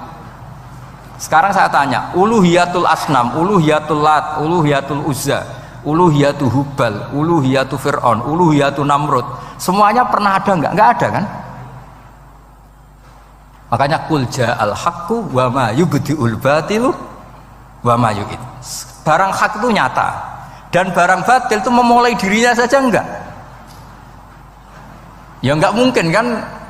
Pernah enggak Fir'aun jadi Tuhan terus dibatalkan Musa? Dari awal ya memang enggak Tuhan, cuma dia agak ngerti kalau enggak Tuhan itu saja kan. Tapi dari awal Fir'aun kan enggak pernah Tuhan. Makanya sekali kul ja'al haqqu mesti wazahakol batil, karena batil ini la wujuda lidzati, batil ini enggak pernah wujud. Lah logika gini harus dibaca dengan mantek. Caranya gimana? Kita harus belajar ilmu logika. Ilmu logika itu begini, kata Fathul Bari, hadhil makhlukot, ini kan langit bumi kadung mewujud. Kamu bilang bumi ini ada, ya di mana-mana barang ada itu penyebabnya ya sesuatu yang ada. Makanya ilmu tauhid ngajari kita, pertama sifatnya Allah kita sebut wujud, karena hadhil maujudat mesti khalaqul mawjud, masa hadhil maujudat. Makanya kata kita Fathul Bari itu, kenapa Quran itu tidak pernah ngeritik orang ateis? Yang dikritik itu kesalahan Yahudi, kesalahan Nasrani, tidak pernah ngeritik orang ateis. Kata Imam Fathul Bari, idlamu qawamata itu udah imbang, terlalu gak masuk akal, jadi gak dianggap pemain. Lah wong misalnya terus wong kok debat mbek wong ini, bumi ku wujud ora? Ya wujud, sing gawe gak wujud. Bumi ana ta ora ana, sing gawe ora ana. Kan ngajak goblok bareng. Maksudnya ku nak goblok ya dikira-kira lah, maksudnya ku nak lumayan kan, misalnya zaman kita mungkin wong Jawa kuno, bumi ku wujud, sing gawe apa? Bae. Kan lumayan, pokoknya sing penting ku ana sing gawe sel. Soal kok sing gawe rada keliru kok dibenerno lah, tapi ana sing gawe sen. Iki ora. Barang wujud penyebabnya itu tidak. Berarti adamun yakhluqu maujudan, barang ra ana tapi nyiptakno sing wong darani ra ana iku mesti ra duwe ngefek apa kok darani. Itu aneh kan, sesuatu yang enggak ada menciptakan yang ada. Nah beda dengan agama yang lain, meskipun menyebut Tuhan itu 3 atau menyebut Tuhan itu salah, tapi kan menyebut wujud gitu. Lah iku ana lumayan nih, karek beneri sithik lah. Lah Islam lagi datang wujud sing pencipta itu jenenge Allah Subhanahu wa taala. Akhirnya sing darani liyane kon ikut darani ku Allah taala. Nah artinya gini, ateis itu tidak rival karena terlalu lah, mosok akal sehat dijak goblok bareng. Ya aku mau hadhil maujud khalaqahul adam, ini wujud tapi penciptanya enggak ada. Lah nyiptakno apa ya ora ono. Berarti apa? Al adamu yakhluqu maujudan, barang ra ono menciptakan yang tidak ada. Padahal khasnya enggak ada itu apa? La yu'athir wa la yakhluq. Jenenge barang enggak ada pasti tidak bisa menciptakan. Jadi ben sampean ngerti ya, jadi supaya lah itu yang dimaksud amkhuliku min ghairi syai'in. Jadi saya ulang lagi ya, dalam ilmu kalam Syai' itu wa indana syai'u huwal maujudu wa sabitun fil kharijil maujudu. Yang dikatakan syai' itu sesuatu yang wujud. Jadi kalau hadil maujudat, alam ini ada, pasti penciptanya sesuatu yang ada. Nah, karena pencipta itu ada dan dia pencipta, mau tidak mau harus bersifat qadim. Masa yang menciptakan wujudnya dulu yang diciptakan, maka harus berstatus apa? Qadim. Ya dados kula suwun wae kula insyaallah tetap ngaos ulumul Quran saking kitab Bukhari. Niki cerita-cerita tiang kafir mendengarkan Quran kemudian faham. Makanya dalam muqaddimah Majmu' yang dikarang sarah-sarah sekarang itu ada 6 doktor dari Al-Azhar ngarang kitab Sarah Majmu'. Karena dulu dikarang Imam Nawawi tapi hanya sampai bab riba. Terus diteruskan oleh 6 doktor dari Al-Azhar. Di antaranya ada penjelasan begini. Islam itu datang dengan hujjah. Wa hadhihi la yukawwinuha as-sayf wa innama tukawwinuha al-hujjatu wal barahin. Islam itu datang dengan argumentasi. Dan itu tidak bisa dipaksakan pakai pedang tapi pakai logika. Ya kayak tadi yang saya contohkan, semua nabi pasti ngendikan qad ja'akum bayyinatum mir rabbikum. Bayyinah itu logika yang ketok welo-welo. Di antaranya tadi yang dibangun Rasulullah ketika ngadepi Jubair bin Mut'im, ngadepi Sayyidina Umar, ngadepi Khalid bin Walid dan banyak, akhirnya aslamu khina sami'ul Quran. Mereka Islam ketika mendengarkan Quran. Karena tadi Quran ini datang dengan argumentasi yang tidak terbantahkan. Makanya di sini disebut di kitab ini, saya bacakan kitab Ijazul Quran karangannya Abu Bakar Al-Baqilani. Halaman 13. Kan di Quran ada ayat begini ya, fa'aradu aktsaruhum ya. Kemudian ketika Quran turun, itu banyak yang berpaling dari Quran dan itu disalahkan Allah. Berpaling dari Quran itu disalahkan Allah. Kata Abu Bakar Al-Baqilani, ini ilmu usul fikih. Walaula annahu hujjatun lam yadurruhum al-i'radu anhu. Walaysa liqailin ayyaku laqad yakunu hujjatan wa yahtaju fi qauni. Penting kan? Sampai orang disalahkan mengabaikan sesuatu, itu kalau sesuatunya penting apa tidak penting? Penting. Orang kafir itu disalahkan karena mengabaikan Quran, padahal Quran itu super penting. Sehingga kalau orang kafir dengan Quran itu pasti iman, asal mau dengar. Nah, ketika mukjizatnya Quran ini muncul dan bisa mengalahkan semua argumentasi orang-orang kafir, pilihannya orang kafir hanya satu. Ojo sampai uang lu krungu Quran, mengko mesti iman. Makanya mereka bilang wa qala alladzina kafaru la tasma'u li hadzal Qur'an walghaw fihi la'allakum taghlibun. Jadi kamane kowe ndek kanca ganteng, pinter sugih. Satu-satunya cara pacaran merasa seneng ojo jak apel. Kuwi ku mesti kowe kalah. Jadi ayat itu menunjukkan betapa putus asanya orang kafir terhadap kekuatan Quran sampai mereka bilang latas ma'uli hadal Quran, pokoknya sementing jugeman ngrungokno Quran. Jare Walid, aku sing pinter-pintere wong kafir krungu Quran mah iman. Cara ora mbok provokasi aku ya iman. Walid itu musuh besar Kanjeng Nabi, jenenge Walid bin Mughirah. Niku diken ngomentari Quran disewa, cara sakniki disewa. Lane lagi Walid itu disewa mbek wong kafir. Jeke kowe sing ahli balaghah, ahli sastra. Kita tak sewa kon komentari Quran. Niku ora iso. Orang sekarang dalil-dalil wa may yatawallahum minkum fa innahu minhum. Kalau berkawan orang kafir, maka dia menjadi kafir. Itu kan fatal. Semua nabi ya berkawan orang kafir. Karena dakwahnya memang sama orang kafir. Lo coba, andai kan sampean hafal Quran, itu sama teori itu tuh mungkin menyedihkan. Coba istilahnya Quran. Wadhkur akho'at wa ila adin akhawum huda wa ila samuda akhawum. Terus semua umatnya yang kafir disebut akhawum. Akhaw itu artinya apa? Saudara. Mereka ya berkawan sama orang kafir. Makanya butuh analisis fikih untuk maknani wa may yatawallahu minkum fa innahu. Setelah dianalisis fikih, ternyata semua nabi diistilahkan wa ila madyan akhawum syuaiba wa ila adin akhawum huda. Akhaw itu artinya apa? Saudara. Kalau sama tanya, lalu logikanya gimana? Kata kitab-kitab kan wa in kana dasarin fajanibhu suratan, kalau ada teman buruk jauhi. Kalau teman baik temani. Kalau cara usul fikih gampang. Kancanan maling dosa, wong kok kancane maling. Tapi nak dakwai maling. Apik kan? Aku ora ngancani kok dakwai dandani, selesai kan? Ngancani maling elek, nak dakwai maling. Apik. Demenan rondo elek, nak didik apik kan itu seperti itu. Nah, ini penting kalau aturaken. Nah di sini ini makanya NU itu punya sejarah panjang, banyak wali-wali yang jadab, yang coro zahir itu kancanan wong fasik-fasik.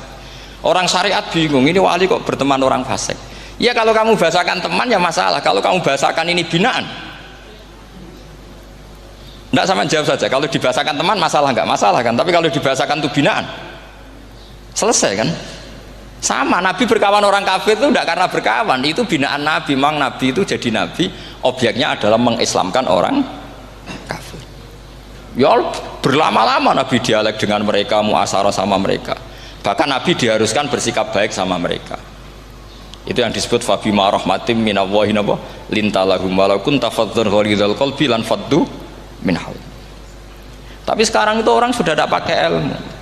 Orang-orang radikalisme itu nggak pakai usul fikih. Pokoknya kalau ada ayat terjemahnya gini ya sudah itu jadi madhab. Akhirnya kecelakaan seperti ini.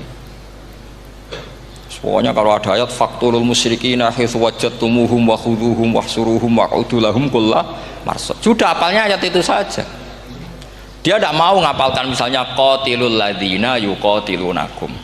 Ada ayat lagi wa akhrijuhum ya min haitsu akhrajukum. Sehingga ulama kita membagi kafir itu ada harbi, kita musuhi, ada zimmi, ada muahad, ada musta'man.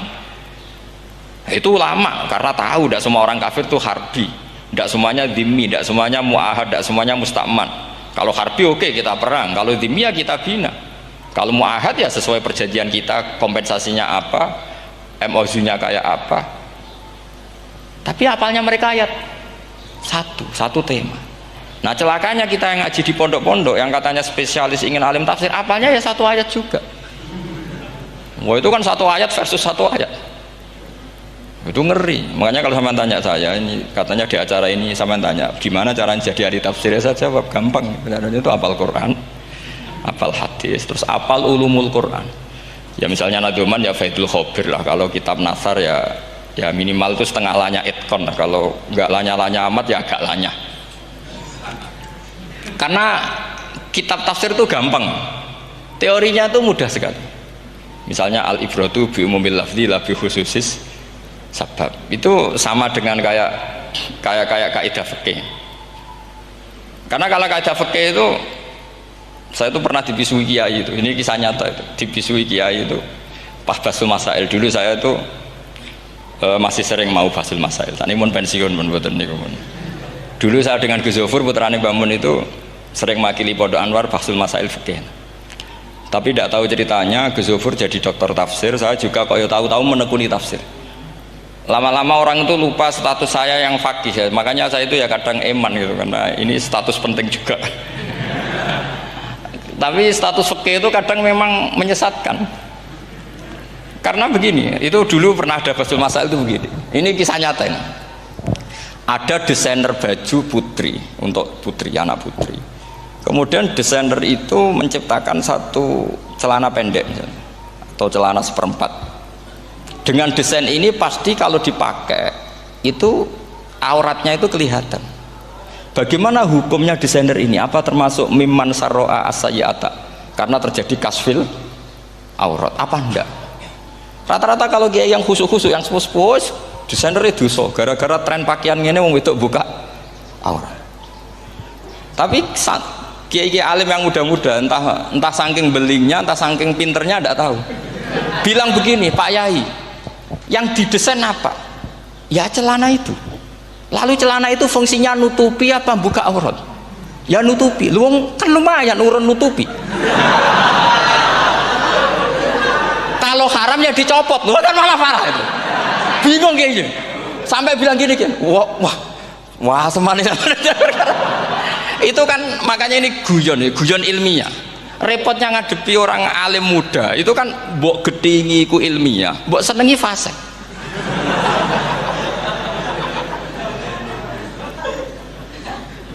Ketika kiai yang khusyuk tadi tak tanya, kalau desainer katok seprapat, paham gitu? Kau coba yang celana dalam terlalu vulgar gitu, paham gitu? Nggak rok saja lah, rok mini misalnya, rok selutut. Sampean jangan ngeres ya, yang rok selutut misalnya. Rok selutut itu desainernya kena hukum haram enggak? Sampean jawab saja. Oh haram dari kiai sepuh, karena dengan desain itu misalnya lututnya kelihatan. Tapi pertanyaannya kiai muda saya masih ingat betul, saya tanya. Lalu fungsi pakaian itu apa Pak Yai? Fungsi itu kan tetap nutupi sebagian aurat. Kalau Anda haramkan, barang haram itu harus dihilangkan. Nah, itu. Sampai kiai itu setelah acara itu manggil saya. Gus, kalau ngakoni jenengan alim tapi ki podo repote.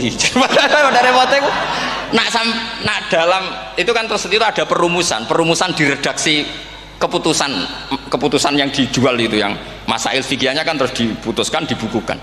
Kalau redaksinya halal Gus, nanti orang pakai rok semua. Dan saya balik bantah, kalau redaksinya haram orang nggak pakai rok malah. Akhirnya itu apa? Kebijakannya lucu.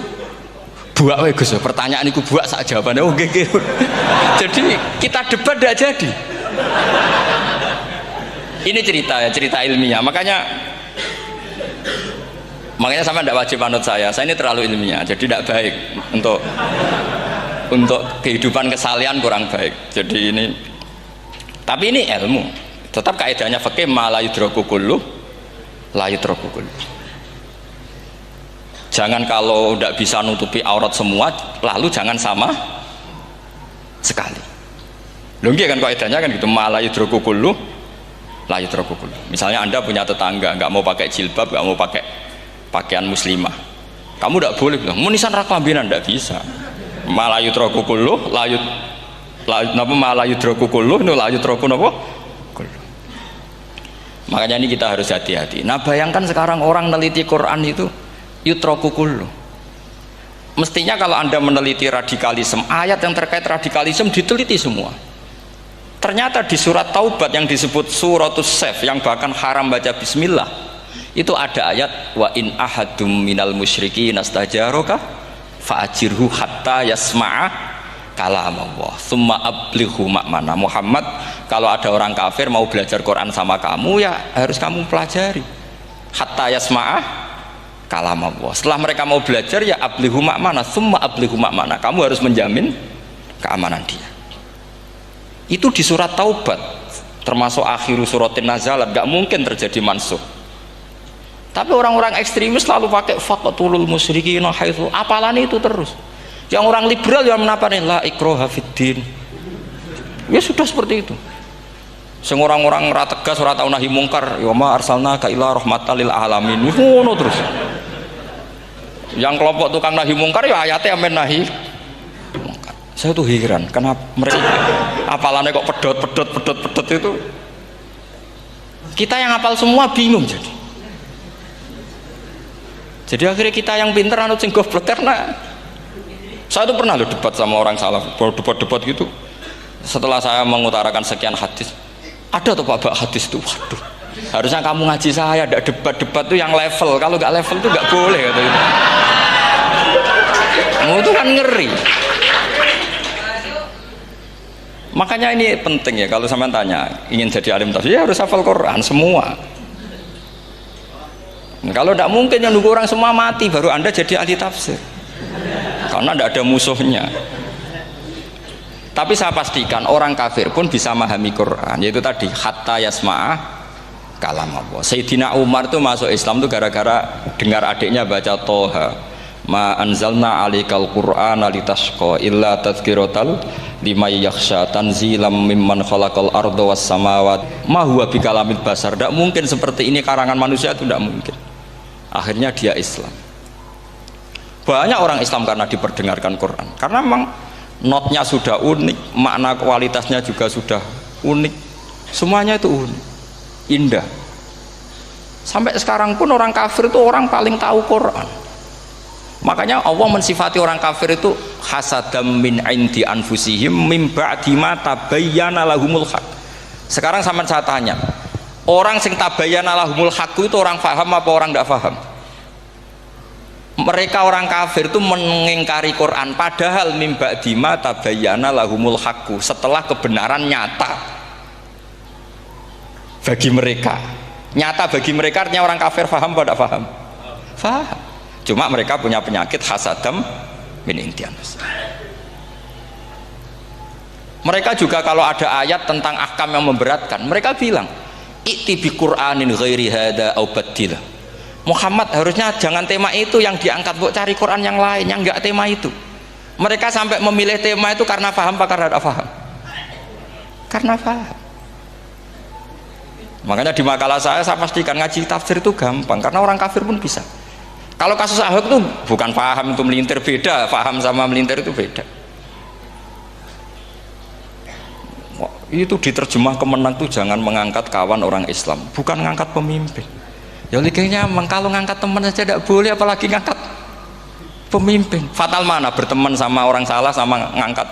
Saman kancanan maling itu apik nak menawa nang andani. Terus ngangkat, "Hei maling ke pimpinanku." Parah mana? Parah mana?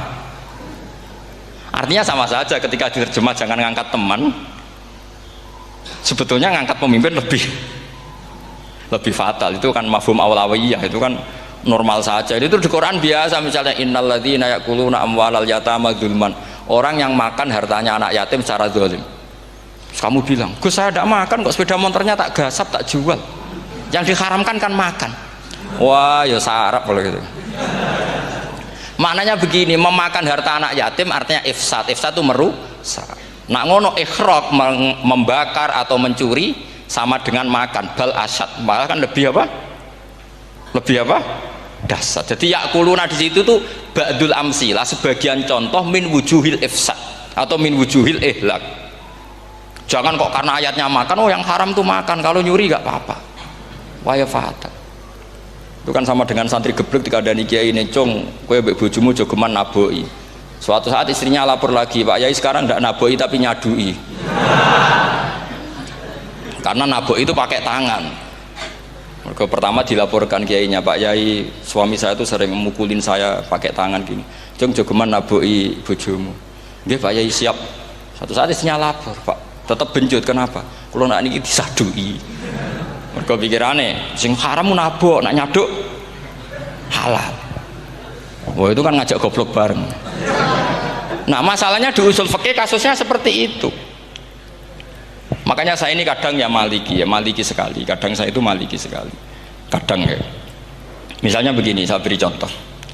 Ini yang kisah nyata ya. Ada seorang Arabi datang ke Rasulullah. Ya, tadi kan teman-teman minta juga ilmu hadis ya. Ini satu paket saja. Itu tadi nanti kalau sampean kasih lalim itu sudah ada urusan saya tadi. Nunggu orang mati banyak tadi.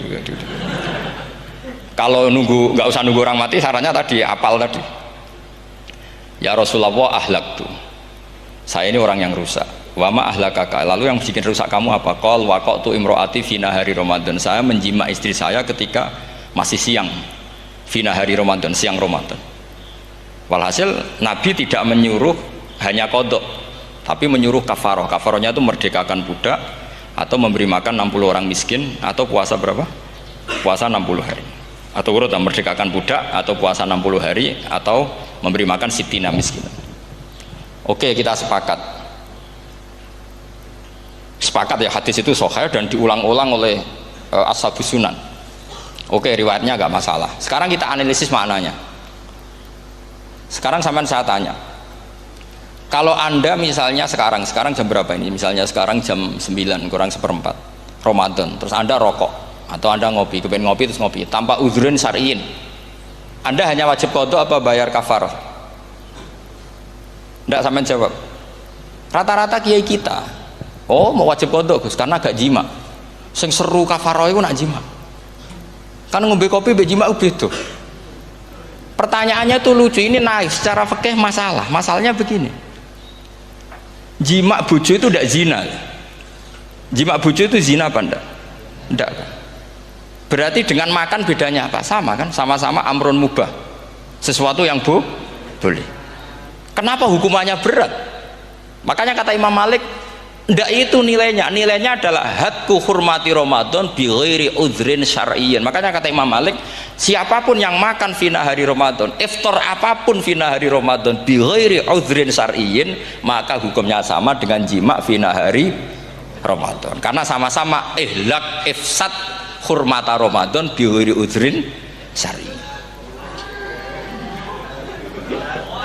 Loh enggak, ini ilmiah. Kamu udah harus cocok, tapi otak kamu harus percaya.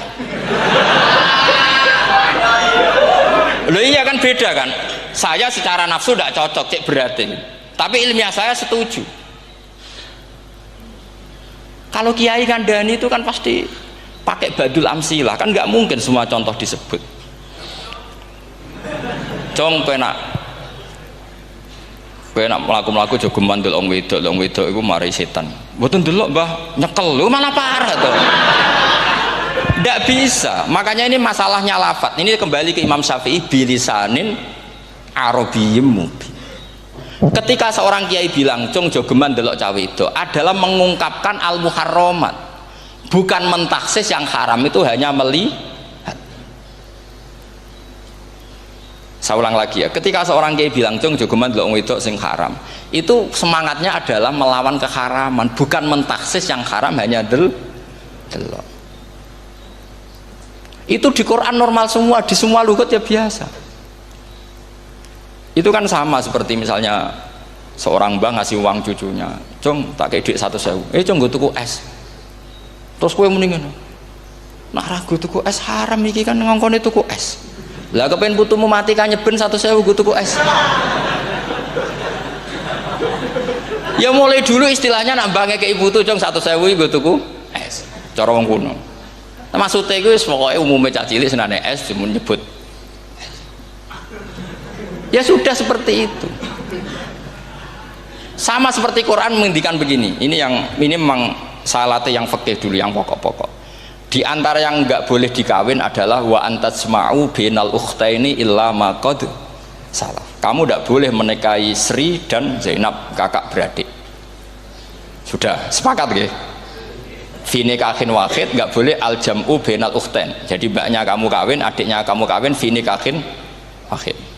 Tapi nak ngeduni boleh, berarti kan dengan waktu yang berbeda. Quran hanya menyebut itu. Kemudian Rasulullah zaman Sugeng itu hanya nambahi wala binal mar'ati wa ammatiha wala binal mar'ati wa kholatiha, juga agak boleh menikahi ponaan plus buliknya, baik bulik dari bapak yaitu ammah maupun bulik dari ibu disebut apa? Kholah. Kemudian ulama fikih merasa ada yang kurang, ditambahi lagi. Dua perempuan yang andekan yang satu itu lelaki kok haram nikah, berarti haram jam'u fi nikahin wahid. Misalnya cucu rabibahnya boleh enggak? Enggak boleh kan? Berarti kalau sampai mengumpulkan cucu dan mbahnya fi nikahin wahid juga enggak boleh. Tapi orang yang waras itu tidak akan nyalahkan Quran ketika tidak lengkap. Wa antasma'u bainal ukhtain ila ma qad sal, ini tidak lengkap. Yang haram kan tidak hanya jam'u bainal ukhtain, termasuk mengumpulkan cucu dan banyak, karena Quran nggak mau dengan logika tidak waras itu, tidak mau. Taruh saja orang itu rata-rata mbahnya kan umur 70 tahun, cucunya umur 17 tahun, kebayang nggak kamu nikahi sehingga adekan boleh bareng, pasti kamu milih bareng. Makanya Quran hanya bakas wa antasma'u final ukhtain, karena yang mungkin masih menggugah selera itu dua. Tapi kalau cucu sama mbahnya itu, kalau ada yang masih selera kan ya sarap tuh. Tapi fikih sebagai kaidah tetap menerangkan termasuk yang haram jam'u adalah bainal mar'ati wajad datiha. Paham juga maksudnya? Artinya ketika menyebut itu tidak jaminan merangkum semua hukum, tapi ba'dul amsilah. Fa'innal akila yaktafiya bi isyaratil ba'di, karena orang kalau punya akal diisyaroi sebagian sudah paham. Ini penting kalau aturakan. Jadi ini penting. Nah bayangkan sekarang banyak gerakan-gerakan ahli Quran katanya, tapi nggak memahami ilmu usul fikih. Quran ra ono ya wis. Nang Quran ra ono cerita harame asu, nak ngono asu ya halal. Ora ono Qurane. Sing ra ono iku tekem ora Qur'an iku, aneh-aneh kowe.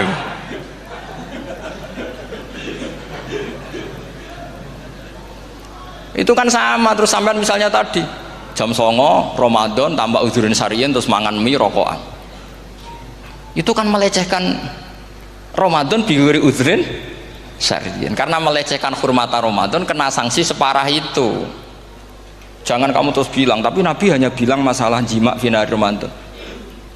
Jima istri itu hukumnya itu tidak zina, hukumnya itu mubah, sama dengan makan. Ini cara madhab Maliki, tapi kita alhamdulillah madhab Syafi'i. Ya itu masalahnya. Berhubung itu menguntungkan sami'na wa ta'na. Nah, itu. Tapi saya sendiri dalam konteks ini, saya itu ya sangat-sangat Syafi'iyah, sangat-sangat Syafi'iyah. Dalam banyak hal sangat-sangat Syafi'iyah. Tapi dalam banyak hal kadang-kadang saya ya Maliki. Nah, itu kan kalau sampean tanya kenapa gitu, ya hikmah baca banyak saja. Karena yang Syafi'i itu ya karena bacanya hanya Syafi'i. Itu bukan fanatik, itu keterbatasan. Jadi itu beda, itu namanya tidak fanatik, itu keterbatasan.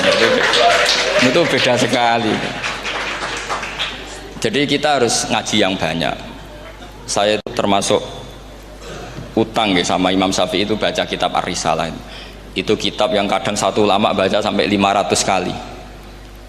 Yaitu Imam Syafi'i itu dalam kitab Risalah itu begini, ini termasuk ulumul Quran yang paling penting. Muqaddimahnya begini, wan nasu sinfani min awalil amri, wan nasu sinfani. Ketika Rasulullah datang membawa Quran itu manusia hanya ada dua, al kuffar sing dari jenis ahli kitab dan kuffar dari jenis yang tidak ahli kitab. Bahkan tidak ada orang Islam zaman itu.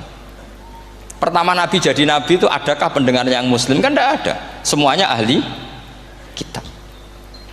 Makanya susah kalau Quran kamu analisis korbannya orang Islam tuh, kata Ibnu Umar tuh lucu. Dulu tuh mukhotobnya tuh orang kafir, jelas kuliah ayyuhal kafir. Ya ayuhan nasu ubudu rabbakum alladzi khalaqakum. Jelas orang kafir. Karena orang Islam nggak mungkin dikhatabi ubudu rabbakum. Makanya Imam Suyuti kalau nafsiri itu ngeper ubudu rabbakum wahiduhu. Tapi kalau mukhatabnya orang Islam, dawimu alal ibadah atau dawimu alat tauhid.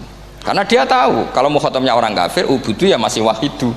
Kalau sudah Islam kok dikhitabi ubudu, mudawamah alal ibadah. Itu saking alimnya Imam Suyuti. Ini saya teruskan.